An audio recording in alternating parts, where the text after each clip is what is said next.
My mother stood in my late husband's workshop, running her finger along a dusty workbench and said, "This junk heap is worthless.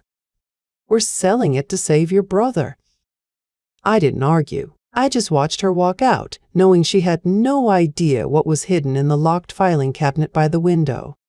If this story moves you, please subscribe to Revenger. I'm sharing this because some truths are too heavy to carry alone. Margaret walked through my house like she owned it. Her heels clicked on the hardwood floors, sharp and deliberate. She stopped at the kitchen island, pulled a sheaf of papers from her bag, and slapped them down. "The auction is set for July 18th, she said. "The realtor says the workshop might fetch $5,000. Maybe less, given the condition of those machines."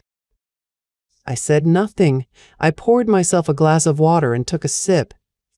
Robert followed her inside, his hands in his pockets. He wouldn't look at me. He never did when Margaret was making decrees. "Derek needs $120,000, Margaret continued. "The restaurant is failing. His creditors are calling. This is what family does, Claire. We help each other." I set the glass down. Derek opened 3 restaurants in 5 years. They all failed. Margaret's jaw tightened. "That's not your concern." "What is your concern is that shed out back. I've arranged everything. The auction house, the listing, the paperwork. All you need to do is sign." She pushed a document toward me. I glanced at it. Power of attorney. Her name typed neatly in the beneficiary line. I didn't touch it. "The workshop is worth more than you think," I said. Margaret laughed. It was a hollow sound, like a door slamming in an empty room. "Mark's junk? Please. He spent years tinkering with metal and wires. He never sold a single thing. Your brother built a business." "A real business. Don't you dare compare them."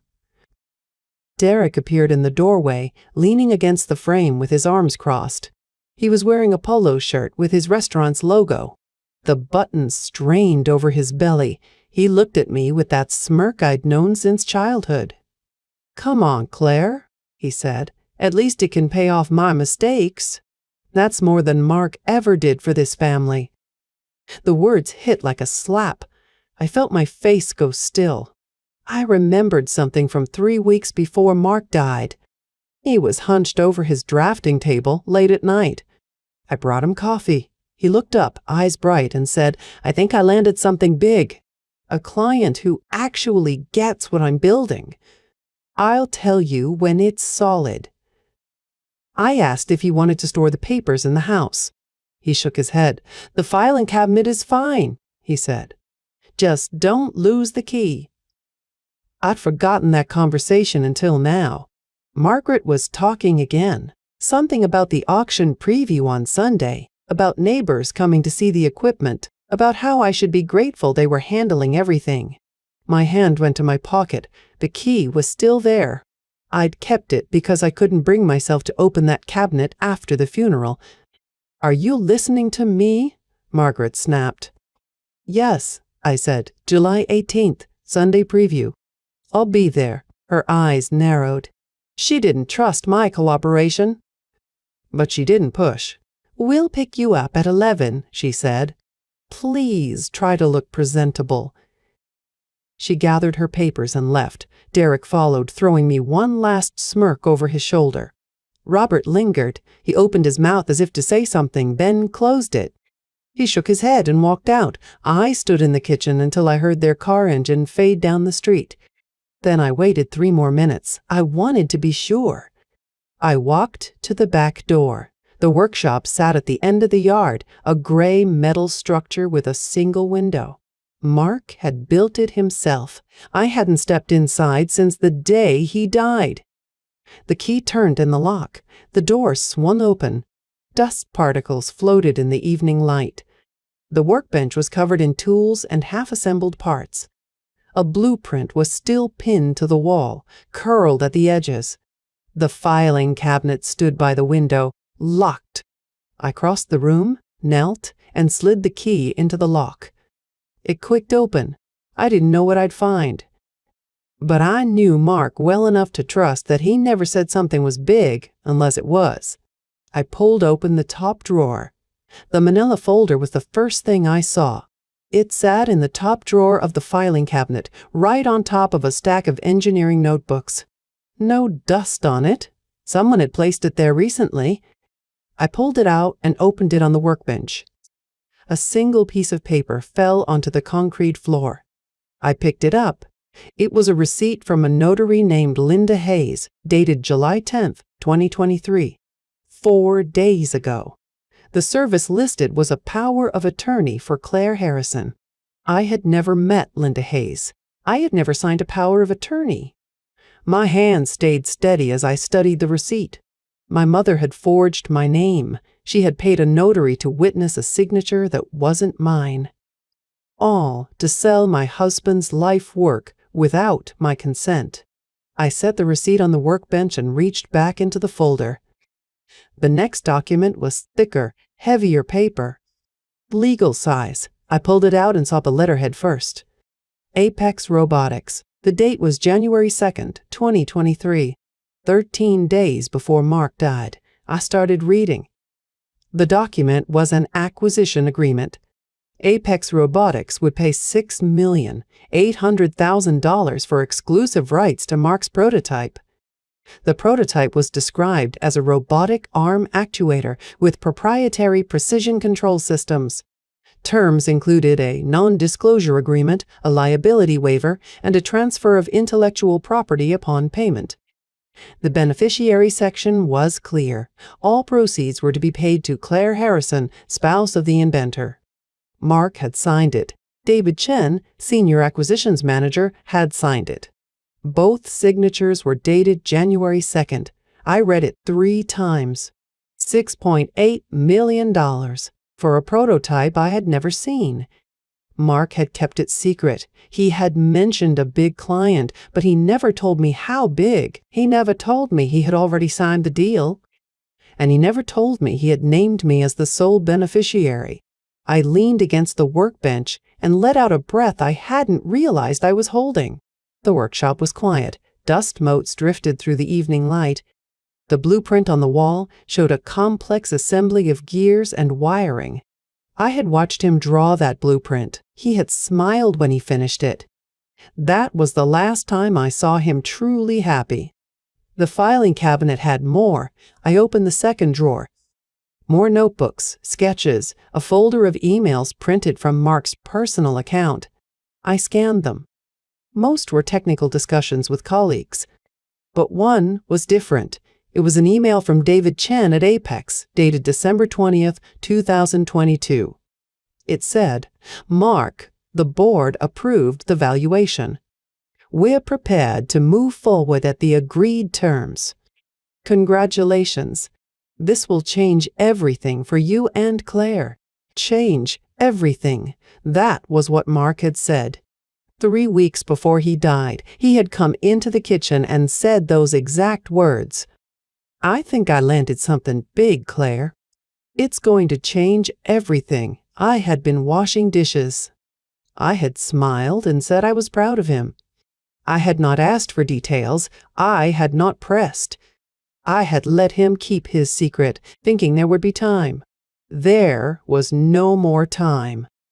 I folded the acquisition agreement carefully and placed it inside my jacket. I copied the notary receipt onto my phone, taking a photo of the front and back. Then I put the original folder back in the filing cabinet, closed the drawer, and locked it. I looked around the workshop one more time. The tools on the bench, the half-assembled parts, the single window, casting a rectangle of golden light onto the concrete floor. This was not worthless. It had never been worthless. My mother had called it junk. My brother had called it a waste. They had no idea what was sitting in that filing cabinet. And I was not going to tell them. Not yet. I walked back to the house, pulled out my phone, and called Elena. She answered on the second ring. "I need you to look at something," I said. "And I need you to keep it quiet." The auction preview was held on a Sunday. I arrived at the community hall at 9 in the morning. The room smelled of old wood and floor polish. Tables lined the walls, each one displaying items from various estates. Furniture, china sets, old tools. My husband's workshop had been given a table near the back. My mother was already there. She stood beside the table with her arms crossed, speaking to two of our neighbors, Carol and Jim. They lived 3 houses down. Carol had brought a casserole after Mark's funeral. Now she was nodding at my mother, her face polite but uncomfortable. "Everything must go," my mother said, her voice carrying across the room. "Mark's junk is finally useful for something." Carol's eyes flicked to me. I said nothing. My mother turned and saw me. "Claire, good. You're here to help set up." It was not a question. I walked to the table. The contents of the workshop had been hauled over the day before. I spotted the prototype immediately. It sat in the corner of the table, covered by a dusty cloth. Someone had moved it from the locked cabinet. My hands went cold. "Did you open the filing cabinet?" I asked. "Of course," my mother said. "How else would we inventory everything?" I kept my face still. "And you found the prototype?" "That thing," she waved a hand. "Some half-finished project. It'll sell for scrap." Behind her, Derek appeared. He wore a polo shirt that was too tight and a grin that was too wide. "At least it can pay off my mistakes," he said, loud enough for Carol and Jim to hear. Finally, something useful from that workshop. Carol looked down at her shoes. Jim cleared his throat. I said nothing. My mother stepped closer. Her voice dropped, but it was still sharp enough to carry. "I hope you're not going to make a scene, Claire. This is for the family. Your brother needs this." "I understand," I said. I did understand. I understood exactly what was happening. For the next hour, I helped arrange the items. Tools on the left, small parts in boxes. The prototype sat under its cloth, untouched. A few people wandered by. An older man picked up one of Mark's wrenches and asked the price. My mother told him $5 for the whole set. I wanted to scream. I did not. At 10:15, I saw him. A man in a dark suit. He was not from town. I knew every face in that hall. His was new. He walked past the china, past the furniture, straight to the table where the prototype sat.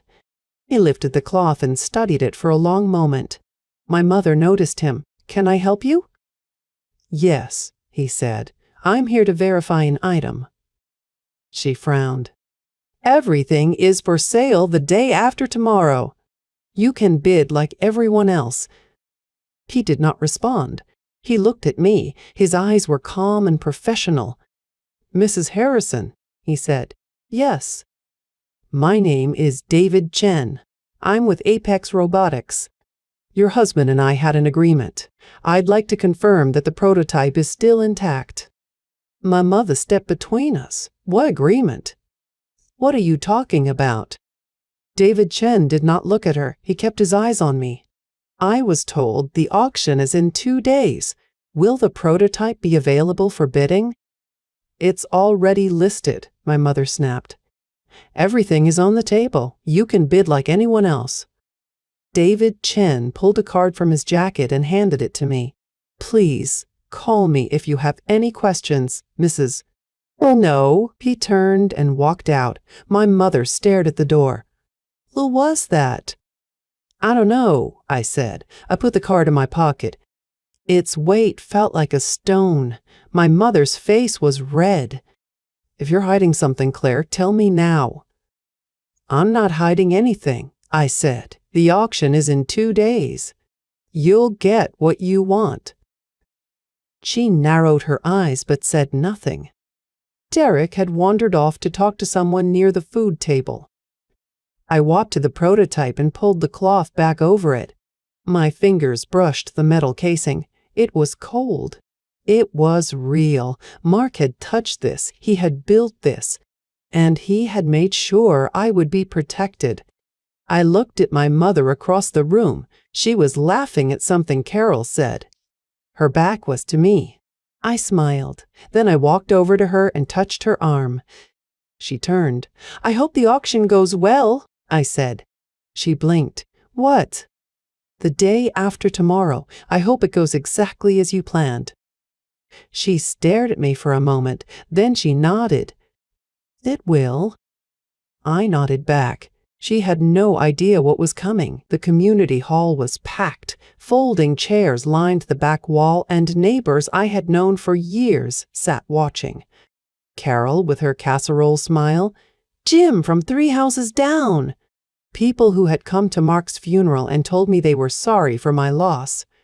Now they were here to buy his tools. My mother stood near the front, wearing a blue blouse she had bought for the occasion. She looked pleased. She looked triumphant. She looked like a woman who had already won.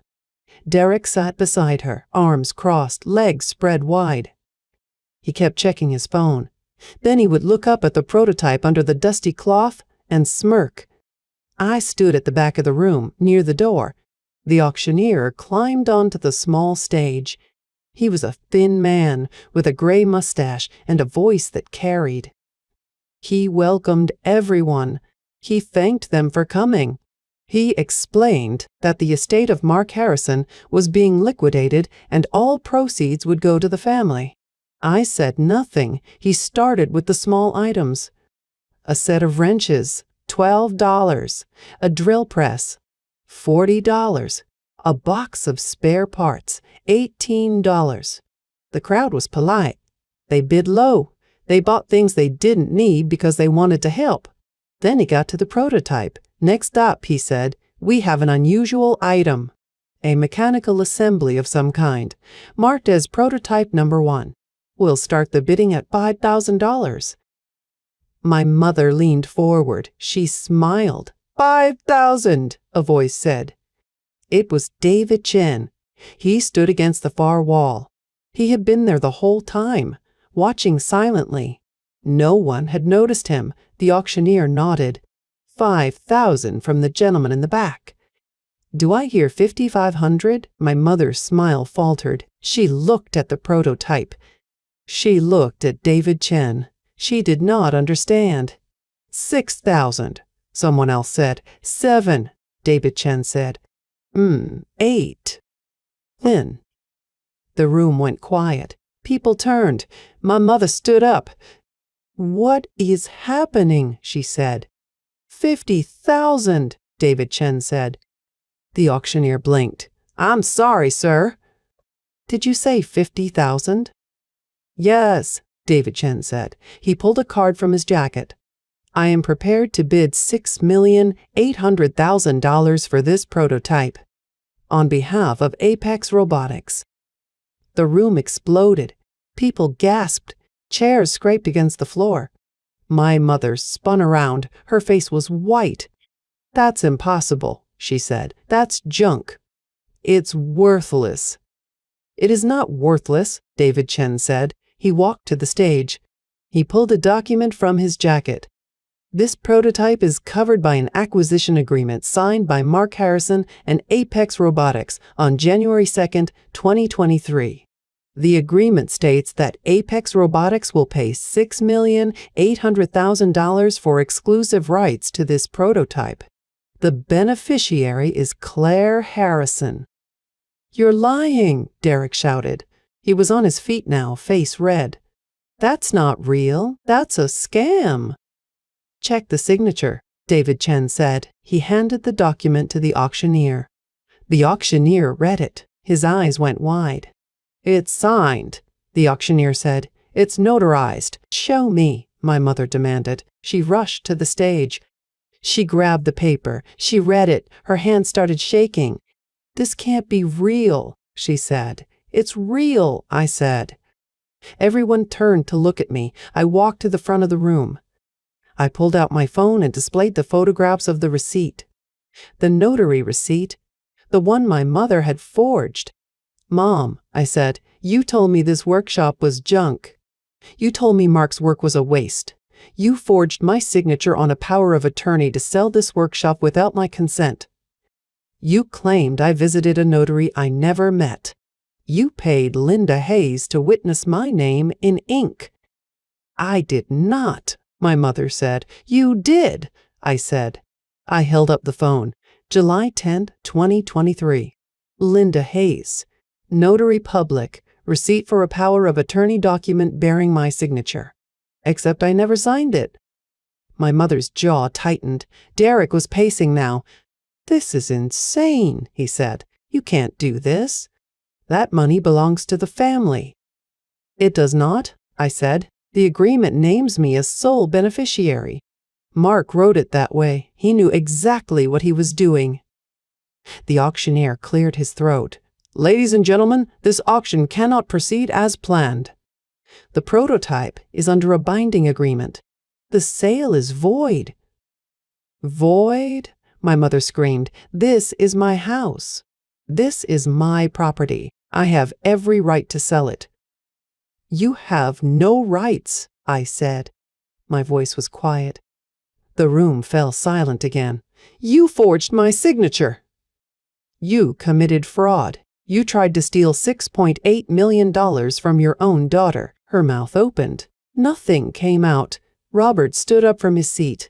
He did not speak. He looked at my mother. Then he looked at me. His face was pale. He sat back down. "Margaret," the auctioneer said, "I cannot proceed. You need to leave the stage." "This is not over," my mother said. She pointed at me. "You planned this. You set this up." "No," I said. "I just kept the receipt." David Chen walked over to me. "I'll have the wire transfer arranged by end of business tomorrow," he said quietly. "Mark was very clear about you. He called it the most important part of the deal." I nodded. I could not speak. People started standing, whispering, staring. My mother stood on the stage, frozen, holding her hands empty. Derek grabbed her arm. "Let's go," he said. She did not move. "Mom," he said, "now." She turned. She walked past me. Her eyes were wet. Her hands were shaking. She stopped a few feet away. "You're dead to me," she said. "No," I said. "I'm free." She left. Robert followed. He did not look back. Derek was the last to go. He stood in the doorway, arms crossed, trying to look tough. "This isn't over," he said. "Actually," I said, "it is." He left.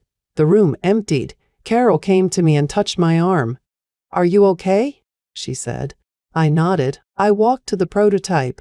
David Chen was beside me. "Mark would be proud," he said.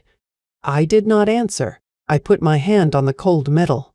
The auctioneer approached. He handed me the agreement. "Yours," he said. I took it. I folded it. I folded it. I put it in my bag.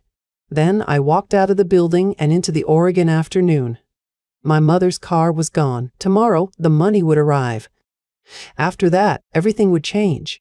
But in that moment, standing in the parking lot with the document in my bag and Mark's words in my chest, I felt something I had not felt in 6 months. I drove home from the auction with the agreement in my bag and Mark's voice in my head. He had said it 3 weeks before he died. "This one's real, Claire. The real kind of real." I hadn't understood then. I understood now. I called Elena that evening. She answered on the first ring. "I need to file a police report," I said. "Tell me everything." I told her about the receipt from Linda Hayes, the forged signature, the power of attorney my mother had arranged without my knowledge. I told her I had the evidence in my hands. "Meet me at the station on July 20th, she said. 8 o'clock. I was there at 7:58 on July 20th.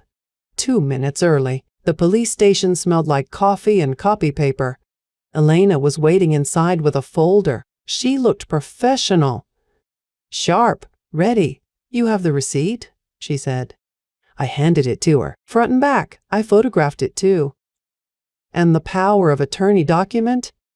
"Still in my mother's house, but I never signed it. The signature is not mine. The officer at the desk was named Detective Morrison. He was in his 50s, gray hair, calm eyes. He read the receipt and looked up at me. "You're saying your mother forged your signature on a legal document?" "Yes." "That's a felony in Oregon." "I know." He asked me to write a statement. I sat at a plastic chair and wrote everything. The date of the receipt, the name of the notary, the amount Derek needed, the auction, the agreement, the prototype, the 6.8 million. I did not stop writing until my hand cramped. Elena checked the statement. "This is solid," she said. I signed it. The next morning, Detective Morrison called me. They had contacted Linda Hayes, the notary. She had confessed to notarizing the document without my presence. She said my mother had paid her $200 cash and told her it was fine because I was too busy to come in person. Linda Hayes would lose her license. My mother would face charges. I felt nothing for her, not anger, not sadness, just a quiet certainty that she had done this to herself. Derek called me that afternoon. His voice was high and frantic. "You reported, Mom? Are you insane?" "No," I said. "I reported the forgery." She was trying to help me. "She forged my name, Derek. That's a crime. You could have just let it go." I let the silence sit. Then I said, "Let it go? You were going to sell Mark's life's work for $5,000. You called it junk. You smiled while Mom humiliated me in front of the neighbors. And you want me to let it go?" He had no answer. "Here's what's going to happen," I said. "I bought the building that housed your restaurant. The eviction notice will arrive tomorrow." "You can't do that." "I already did. You have until August 1st. "The building isn't yours to buy." "It is now. I used the money from Mark's prototype, the one you called worthless." I told him he was right. He screamed, "You're my sister. You should have thought of that before you forged my name." I hung up. Elena arranged the sale of the restaurant building. It cost me $200,000. A fair price for a structure that had failed 3 times under my brother's management. The eviction was processed on August 1st. Derek moved out with his equipment in boxes and his pride in pieces. He went to Nevada after that. I heard he was working at a warehouse. Minimum wage. No one to blame but himself. I took the remaining money and sat down with a notebook. Mart had loved engineering. He had spent nights in that workshop, sketching ideas that no one else understood. He had believed in building things that helped people. I called the community college. I asked about scholarships. They said they had a program for engineering students, but that funding was always short. "How short?" I said. "The woman told me they could support maybe 2 students a year with their current funds." "How many could you support with $1 million? She paused. "I would need to calculate." I waited. "Roughly 40 students a year," she said. "Potentially more if we structure it properly." "Good," I said. "I have $1 million. And I want it named after my husband, the Mark Harrison Scholarship." I heard her breathe in. Then a long silence. "This is real?" she said. "It's very real. It took 4 weeks to set up. The paperwork, the board approval, the naming ceremony. I attended the ceremony alone. David Chen sent a note. He said Mark would have been proud. He was right. The scholarship was announced on September 1st. Local news covered it. They showed a photo of Mark from 5 years ago holding one of his prototypes. The photo was blurry. I still kept a copy. A week later, I walked past the restaurant building. The windows were dark. The sign was gone. A for lease notice hung on the door. I did not feel triumph. I felt something quieter, a kind of peace that comes from knowing you did the right thing for the right person. Mark had once told me that he did not build things for money. He built them because the idea deserved to exist. He had said that if the money ever came, he would give it away to people who could build more ideas. I had done exactly that. It was the closest thing to having him back that I would ever feel. A year had passed, almost to the day. I was in the kitchen, marking off dates on a calendar for a new project, when the doorbell rang. It was 10 in the morning on a Thursday. I wasn't expecting anyone. I opened the door and saw them. Margaret and Robert stood on my porch. My mother looked smaller than I remembered. Her hair was grayer, her face thinner. My father stood behind her, shoulders hunched, staring at his shoes. Neither of them had called first. Neither of them had warned me. "Claire," my mother said. Her voice was soft. I had never heard it soft before. I waited. "We mean to talk," she said. I stepped back and let them in. They walked into the living room like strangers in a museum. My mother looked at the photos on the wall. Mark's face. Our wedding day. She did not look at them long. Robert sat on the edge of the couch. He folded his hands in his lap. He did not look up. My mother turned to face me.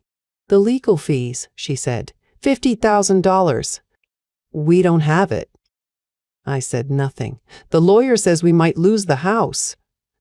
"Your father's retirement is gone. We spent it on Derek's restaurant, and now—" She stopped. Her chin trembled. "Claire, please. We need help."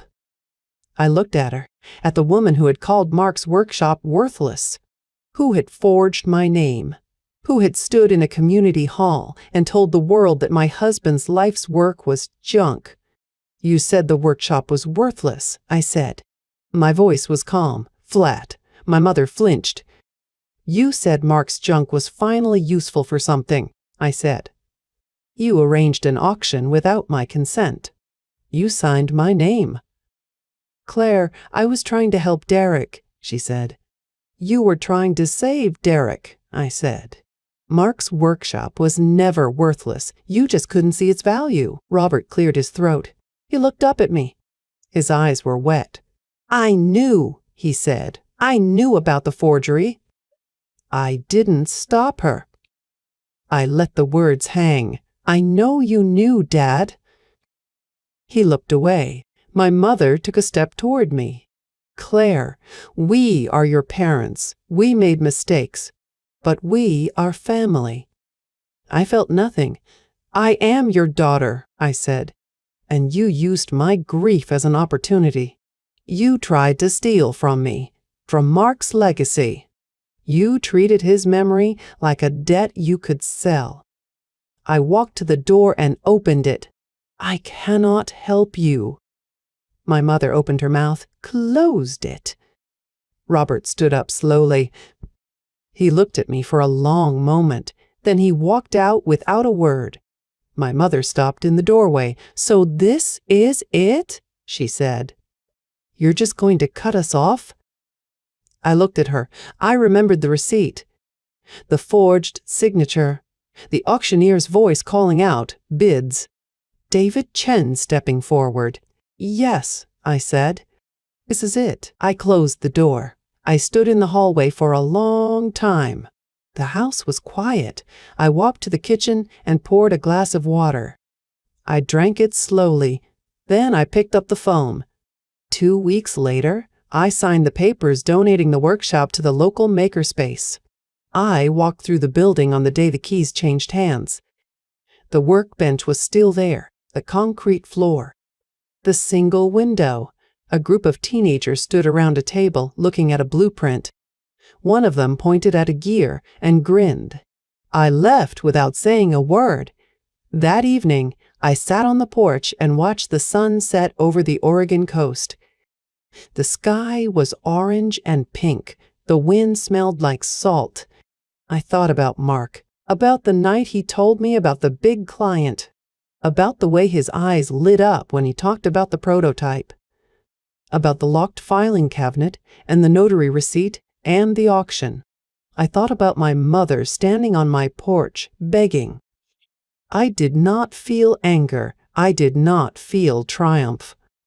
I felt something simpler, peace. The first scholarship letter arrived on a Tuesday. I was sitting at my desk, working on a logo for a local bakery, when I saw the envelope.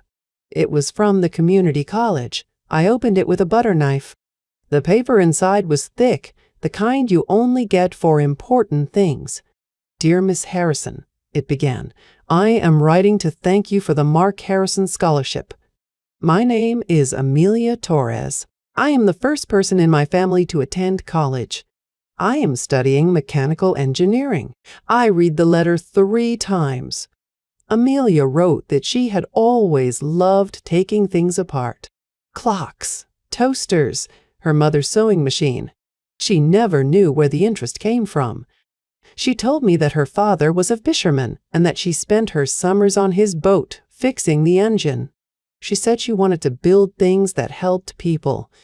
I folded the letter and put it in my desk drawer. Then I got in my car and drove to the makerspace. It was a bright morning, the kind of morning that feels like a promise. The makerspace was now in Mark's old workshop. I had donated the workshop roughly 2 weeks earlier.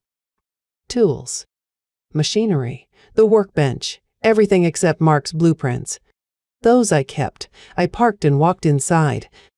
The space smelled like sawdust and solder. A woman in a welding mask was working on a metal sculpture in the corner. 2 men sat at a table with a wiring diagram spread between them, and in the back, near the window, a group of teenagers stood around Mark's lathe. One of them was a girl with braids and safety goggles. She was adjusting the cutting tool with a caliper. Another boy held a tablet, watching a tutorial. The lathe hummed. The girl smiled. I stood at the door and watched. The instructor, a man named Tom, noticed me and walked over. He was in his 60s, with gray hair and grease under his fingernails. He shook my hand. "It's the best thing that ever happened to this place," he said. "Good," I said. He told me that 3 of the kids were already applying to engineering programs. That Mark's lathe was being used more than any other machine. That the scholarship had inspired other donors. I nodded. I did not say much. I walked to the back, where Mark's workbench now sat against the wall. The same battered wood, the same dents and scratches, but now there were sticky notes stuck to it.